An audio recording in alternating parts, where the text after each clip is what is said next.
नमस्कार दोस्तों, आज मैं मुंशी प्रेमचंद की एक और कहानी मिस पद्मा लेके आई हूँ। तो चलिए शुरू करते हैं। कानून में अच्छी सफलता प्राप्त कर लेने के बाद मिस पद्मा को एक नया अनुभव हुआ। वह था जीवन का सूनापन। विवाह को उन्होंने एक अप्राकृतिक बंधन समझा था और निश्चय कर लिया था कि स्वतंत्र रहकर जीवन का उपभोग करूंगी। एमए की डिग्री ली, फिर कानून पास किया और प्रैक्टिस शुरू कर दी।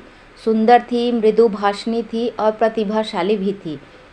रास्ते में कोई बाधा नहीं थी। देखते देखते वह अपने साथी नौजवान मर्द वकीलों को पीछे छोड़कर आगे निकल गई और अब उसकी आमदनी कभी कभी 1000 से भी ऊपर हो जाती थी। अब उतने परिश्रम और सिर मगजन की आवश्यकता नहीं रही।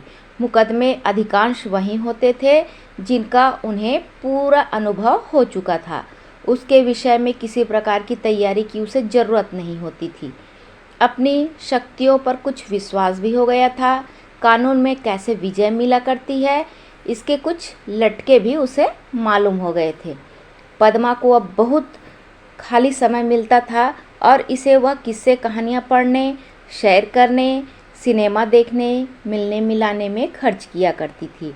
जीवन को सुखी बनाने के लिए किसी बुरी आदत को वह खूब समझती थी।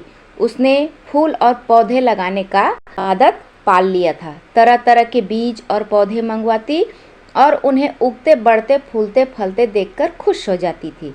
लेकिन फिर भी जीवन में सूनेपन का अनुभव होता रहता था। यह बात न थी कि उसे पुरुषों से विरक्ति हो, नहीं, उसके प्रेमियों की कमी नहीं थी। अगर उसके पास केवल रूप और यौवन ही होता तो भी उपासकों का अभाव नहीं रहता। मगर यहाँ तो रूप भी है, यौवन के साथ साथ धन भी है।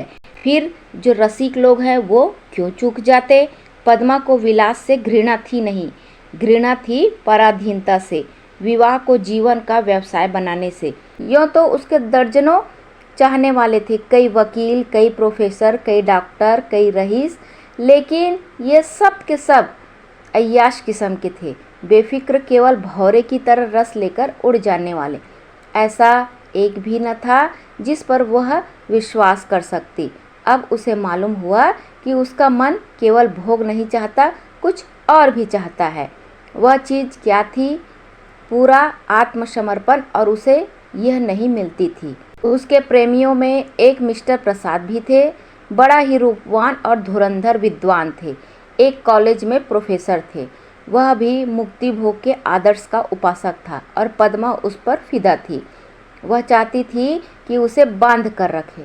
एक दिन संध्या समय पद्मा सैर पर जा रही थी कि तभी मिस्टर प्रसाद वहाँ आ गए। सैर करना मुलतवी हो गया। बातचीत में सैर से कहीं आनंद था और पद्मा आज प्रसाद से कुछ दिल की बात करने वाली थी। कई दिनों से सोच विचार के बाद उसने कह डालने का निश्चय किया था। उसने प्रसाद से आंखें मिलाकर कहा, मिस्टर प्रसाद, तुम यहीं मेरे बंगले में आकर क्यों नहीं रहते? प्रसाद ने कुटिल भाव और मजाक से कहा, यह तो ठीक है, लेकिन नतीजा यह होगा कि 2-4 महीने में ही यह मुलाकात बंद हो जाएगी। पद्मा कहती है, मेरी तो कुछ समझ में नहीं आया, तुम्हारे कहने का आशय क्या है? प्रसाद कहता है, आशय वही है जो मैं कह रहा हूँ। पद्मा फिर कहती है, आखिर क्यों? प्रसाद ने जवाब दिया, मैं अपनी स्वतंत्रता को खोना नहीं चाहूँगा, तुम भी अपनी स्वतंत्रता को नहीं खोना चाहोगी। तुम्हारे पास भी तुम्हारे पास मिलने के लिए आएंगे, मुझे जलन होगी। मेरे पास भी मिलने के लिए आएंगे तो तुम्हें जलन होगी, मनमुटाव होगा, फिर दुश्मनी होगी और तुम मुझे अपने घर से निकाल दोगी। घर तुम्हारा है ही, मुझे बुरा लगेगा ही, फिर यह दोस्ती कैसे निभेगी? यह सुनकर पद्मा कुछ न कह सकी। प्रसाद ने परिस्थिति को इतने स्पष्ट बेलगाम शब्दों में खोलकर रख दिया था कि पद्मा को कुछ कहने का मौका ही नहीं मिला। फिर प्रसाद को एक तरकीब सूझी। बोला, जब हम दोनों यह प्रतिज्ञा न कर ले कि आज से मैं तुम्हारा हूँ और तुम मेरी हो, तब तक एक साथ हम दोनों का निर्वाह नहीं हो सकता। पद्मा कहती है, क्या तुम यह प्रतिज्ञा करोगे? प्रसाद फिर कहता है, पहले तुम बताओ। पद्मा कहती है, मैं करूँगी।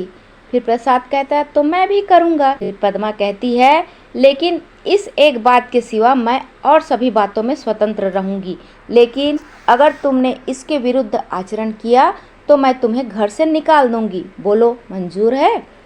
प्रसाद कहता है मुझे मंजूर है, लेकिन मैं भी इस एक बात के सिवा हर बात में स्वतंत्र रहूँगा, लेकिन तुमने भी इसके विरुद्ध आचरण किया तो मैं तुम्हें क्या सजा दूँगा? पद्मा कहती है तुम मुझे त्याग देना, और क्या करोगे? प्रसाद कहता है जी नहीं, तब इतने से चित्त को शांति नहीं मिलेगी, तब मैं भी चाहूँगा तुम्हें जलील करना, बल्कि तुम्हारी हत्या करना। पद्मा कहती है तुम तो बड़े निर्दयी हो प्रसाद। प्रसाद कहता है जब तक हम दोनों स्वाधीन हैं हमें किसी को कुछ कहने का हक नहीं, लेकिन एक बार प्रतिज्ञा में बंध जाने के बाद फिर मैं न उसकी अवज्ञा सह सकूँगा न तुम सह सकोगी। तुम्हारे पास दंड का सामान है, मेरे पास कुछ नहीं है। कानून मुझे कोई भी अधिकार न देगा, मैं तो केवल अपने पशु बल से प्रतिज्ञा का पालन करूँगा, और तुम्हारे इतने नौकरों के सामने मैं अकेला क्या कर सकूँगा? पद्मा कहती है तुम तो चित्र का श्याम पक्ष ही देखते हो। जब मैं तुम्हारी हो रही हूँ तो यह मकान, नौकर चाकर और जायदाद सब कुछ तुम्हारा है। हम तुम दोनों जानते हैं कि ईर्ष्या से ज़्यादा घृणित कोई सामाजिक पाप नहीं है। तुम्हें मुझसे प्रेम है या नहीं मैं नहीं कह सकती, लेकिन तुम्हारे लिए मैं सब कुछ सहने, सब कुछ करने को तैयार हूँ। प्रसाद जवाब देता है लेकिन न जाने क्यों मुझे तुम्हारे ऊपर विश्वास नहीं है। पद्मा कहती है मैं तो तुम्हारे ऊपर विश्वास कर रही हूँ ना। प्रसाद कहता है तुम यह समझ लो मैं मेहमान बनकर तुम्हारे घर में न रहूँगा, स्वामी बनकर रहूँगा। तब पद्मा कहती है तुम घर के स्वामी ही नहीं बल्कि मेरे भी स्वामी बनकर रहोगे, मैं तुम्हारी स्वामिनी बनकर रहूँगी। उस दिन से प्रोफेसर प्रसाद और मिस पद्मा दोनों साथ साथ खुशी के साथ रहने लगे। दोनों ने ही जीवन का जो आदर्श मन में स्थिर कर लिया था वह सत्य बन गया। प्रसाद को केवल 200 रुपये वेतन मिलता था, मगर अब वह अपनी आमदनी का दुगुना भी खर्च कर दे तो परवाह नहीं। पहले वह कभी कभी शराब पीता था, अब रात दिन शराब में मस्त रहता। अब उसके लिए अलग अपनी कार थी, अलग नौकर चाकर थे, तरह तरह की बहुमूल्य चीज़ें मंगवाता रहता, और पद्मा बड़े खुशी से उसकी सारी फिजूल खर्चियाँ बर्दाश्त करती। वह खुद उसे अच्छे से अच्छे सूट पहनाकर अच्छे से अच्छे ठाठ में रखकर खुश होती थी। पद्मा जितना ही उससे दबती, प्रसाद उसे उतना ही दबाता। प्रसाद को जरा भी उदास या चिंतित देखकर उसका मन चंचल हो जाता था। जो उसके पुराने प्रेमी थे वह उसे जलाने और कुढ़ाने का प्रयास करते, लेकिन वह प्रसाद के पास आते ही सब कुछ भूल जाती। प्रसाद ने उस पर पूरा आधिपत्य पा लिया था, लेकिन जैसे राजनीति के क्षेत्र में अधिकार दुरुपयोग की ओर जाता है, उसी तरह प्रेम के क्षेत्र में भी वह दुरुपयोग की ओर जाता ही है, और जो कमज़ोर है उसे ताकतवर दबा देते हैं। आत्माभिमानी पद्मा अब प्रसाद की चाहती थी, और प्रसाद उसकी दुर्बलता का फायदा उठाने को क्यों चूकता। उसने कील की पतली नोक चुभा ली थी और बड़ी कुशलता से उसे अंदर ठोकता जा रहा था, यहाँ तक कि उसके रात को देर में घर आना शुरू कर दिया। पद्मा को अपने साथ न ले जाता, उससे बहाना करता कि मेरे सिर में दर्द है, और जब पद्मा घूमने जाती तो अपनी कार निकाल लेता और उड़ जाता। इस तरह से 2 साल गुजर गए। पद्मा गर्भवती हो गई। उधर कई दिन से वह प्रसाद का रंग बदला हुआ देख रही थी। आज उसने स्पष्ट बातें कहने का साहस बटोरा। 10 बज गए, 11 बज गए, 12 बज गए। पद्मा उसके इंतजार में बैठी रह गई। भोजन ठंडा हो गया और जो नौकर चाकर थे वो भी सो गए। वह बार बार उठती, फाटक पर जाकर नज़र दौड़ाती। तब कहीं जाकर प्रसाद 12-1 बजे के करीब घर आए। पद्मा ने साहस तो बहुत बटोरा था, लेकिन प्रसाद के सामने जाते ही उसे इतनी कमजोरी मालूम हुई।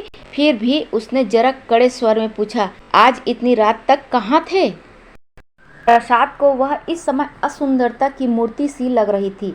वह विद्यालय की एक छात्रा के सिनेमा देखने गया था। बोला, तुमको आराम से सो जाना चाहिए था। तुम जिस दशा में हो उसमें तुम्हें जहाँ तक हो सके आराम से रहना चाहिए। पद्मा का साहस कुछ प्रबल हुआ, बोली, तुमसे मैं जो पूछती हूँ उसका जवाब दो। तुम मेरे साथ दगा कर रहे हो, यह मैं साफ देख रही हूँ। प्रसाद कहता है, मैं तुम्हारे साथ अपने को बेचा नहीं हूँ। अगर तुम्हारा जी मुझसे भर गया हो तो मैं आज ही जाने को तैयार हूँ। पद्मा कहती है, तुम जाने की धमकी किसे देते हो?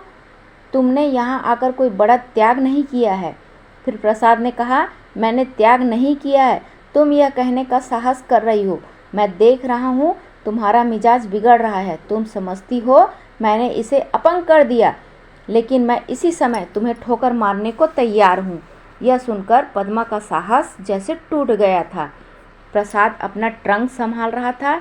पद्मा ने दीन भाव से कहा, मैंने तो ऐसी कोई बात नहीं कही जो इतना बिगड़ उठे। मैं तो केवल तुमसे पूछ रही थी, इतनी देर रात कहाँ थे? क्या मुझे इतना भी अधिकार नहीं देना चाहते? मैं कभी तुम्हारी इच्छा के विरुद्ध कोई काम नहीं करती और तुम मुझे बात बात पर धमकाते रहते हो।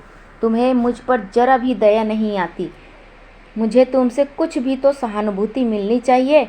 मैं तुम्हारे लिए क्या कुछ करने को तैयार नहीं हूँ, और आज जो मेरी दशा हो गई है तो तुम मुझसे आंखें फेर लेते हो। यह कहकर वह मेज पर सिर रखकर फुट फुट कर रोने लगी। प्रसाद ने विजय पाली थी। अब पद्मा के लिए मातृत्व बड़ा ही अप्रिय प्रसंग था। उस पर चिंता मंडराती रहती। कभी कभी वह भय से कांप उठती और पछताती। प्रसाद की निरंकुशता दिन प्रतिदिन बढ़ती ही जा रही थी। क्या करे क्या न करे, गर्भ पूरा हो गया था। वह कोर्ट न जाती थी, दिन रात अकेली बैठी रहती। प्रसाद संध्या समय आते, चाय वाय पीकर फिर उड़ जाते तो 11-12 बजे के पहले नहीं लौटते। वह कहाँ जाते हैं यह भी उसी पर न था। प्रसाद को जैसे उसकी सूरत से नफरत हो गई थी। कुछ दिन बाद पद्मा को प्रसव वेदना शुरू हुई। प्रसाद का कहीं पता नहीं। नर्स मौजूद थी, लेडी डॉक्टर मौजूद थी, मगर प्रसाद का न रहना उसकी प्रसव वेदना को और भी दारुण बना रहा था। पद्मा ने एक बालक को जन्म दिया। बालक को गोद में देखकर उसका कलेजा फूल उठा, लेकिन प्रसाद को सामने न पाकर उसने बालक की ओर से मुंह फेर लिया। मीठे फल में जैसे कीड़े पड़ गए हों। 5 दिन सौर गृह में काटने के बाद जैसे पद्मा जेल खाने से निकली, माता बनकर वह अपने में एक अद्भुत शक्ति का अनुभव कर रही थी। उसने चपरासी को चेक देकर बैंक भेजा। प्रसव संबंधी कई बिल हैं उसको अदा करने थे, लेकिन चपरासी वो खाली हाथ लौट आया। चपरासी को खाली हाथ लौटा देखकर पद्मा ने पूछा, रुपए कहाँ हैं? चपरासी बोला, बैंक बाबू ने कहा सारे रुपए प्रसाद बाबू निकाल के ले गए हैं। यह सुनते ही पद्मा को जैसे गोली लग गई। 20,000 रुपये प्राणों की तरह संचित कर रखे थे इसी शिशु के लिए। शौर से निकलने पर उसे मालूम हुआ कि प्रसाद विद्यालय की एक बालिका को लेकर इंग्लैंड की सैर करने चले गए हैं। झल्लाई हुई घर में आई। प्रसाद की तस्वीर है उसे उठाकर जमीन में पटक दी और उसे पैरों से कुचल दिया। उसका जितना सामान था उसे इकट्ठा करके उसमें आग लगा दी। एक दिन पद्मा अपने बंगले के फाटक पर अपने बच्चे को गोद में लिए खड़ी थी। उसका क्रोध अब शोक में निराशा बन चुका था। बालक पर कभी दया आती, कभी प्यार आता और कभी घृणा आती।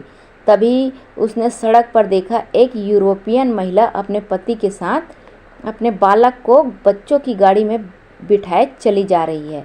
उसने हसरत भरी आंखों से उस खुशनसीब जोड़े को देखा और उसकी आंखें सजल हो गई।